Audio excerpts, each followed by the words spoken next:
एक आदमी अरेस्ट, 903 करोड़ रुपए गायब और अ, एक चाइनीज ऐप इस सब के सेंटर में। यह लॉक्सम की कहानी है, एक फेक इन्वेस्टमेंट प्लेटफॉर्म जिसने भारतीयों को बड़े पैमाने पर स्कैम किया।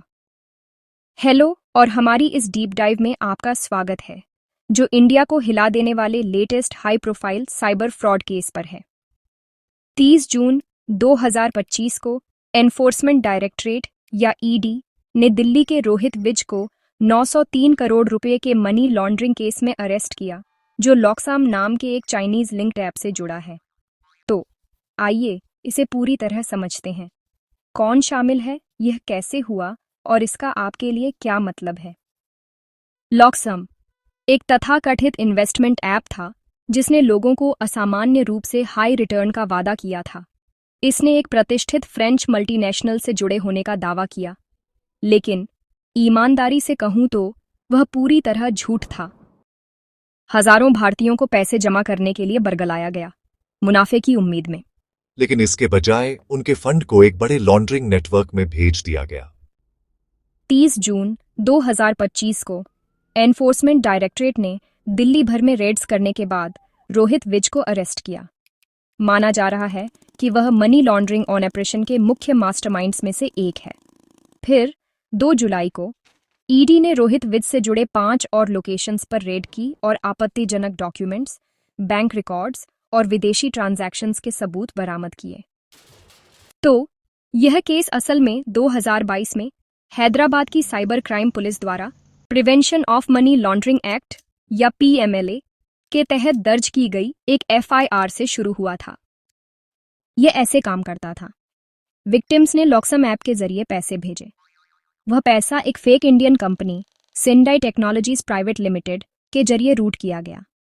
फिर पैसे को विदेशी करेंसीज जैसे यूएस डॉलर्स और यूएई दिरहम में फेक करेंसी एक्सचेंज फर्म्स जैसे रंजन मनीकॉर्प और केडीएस फॉरेक्स का इस्तेमाल करके बदला गया। आखिर में पैसा इल्लीगल हवाला चैनल्स के जरिए चाइनीज नागरिकों को विदेश भेजा गया। सिर्फ 7 महीनों में 903 करोड़ रुपए से ज्यादा लॉन्डर किए गए और 171 करोड़ से ज्यादा सिर्फ एक शेल कंपनी से गुजरे। एनफोर्समेंट डायरेक्टरेट की फाइंडिंग्स के मुताबिक ये हैं मुख्य खिलाड़ी। रोहित विज को कथित मास्टरमाइंड माना जा रहा है और उसे ईडी ने अरेस्ट कर लिया है। फिर सिंडाई टेक्नोलॉजीज है, जो एक शेल कंपनी है जिसे कथित तौर पर जैक नाम के एक चाइनीज हैंडलर की ओर से चलाया जा रहा है। रंजन मनी कॉर्प और केडीएस फॉरेक्स इस ऑपरेशन में शामिल इलीगल मनी चेंजर हैं और आखिर में चाइनीज नागरिक फंड्स के अंतिम प्राप्तकर्ता हैं, जिन्हें अंडरग्राउंड हवाला नेटवर्क्स के जरिए भेजा जाता है। तो ये सिर्फ एक घरेलू स्कैम नहीं है, ये असल में एक इंटरनेशनल फाइनेंशियल क्राइम है और इसके साथ कुछ बहुत सीरियस डिप्लोमेटिक और सिक्योरिटी कंसर्न्स भी हैं। यहाँ एक क्विक टाइमलाइन पर एक नज़र है। 2022 में हैदराबाद साइबर क्राइम पुलिस ने एक एफआईआर दर्ज की। 30 जून 2025 को रोहित विज को ईडी ने अरेस्ट किया। फिर 2 जुलाई 2025 को दिल्ली में 5 लोकेशंस पर रेड की गई और सिर्फ कुछ दिनों बाद 4 और 5 जुलाई 2025 को मीडिया ने स्कैम के पूरे डिटेल्स एक्सपोज किए। एनफोर्समेंट डायरेक्टरेट इस केस को prevention of money laundering act के तहत परस्यू कर रहा है, जो आप जानते हैं उन्हें एसेट्स फ्रीज करने, सस्पेक्ट्स को अरेस्ट करने और क्राइम की प्रोसीड्स को सीज करने की अनुमति देता है।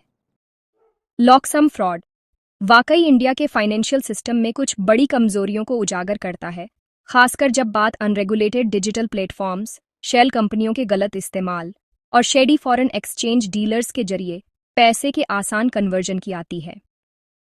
तो ये सबके लिए एक वेकअप कॉल है।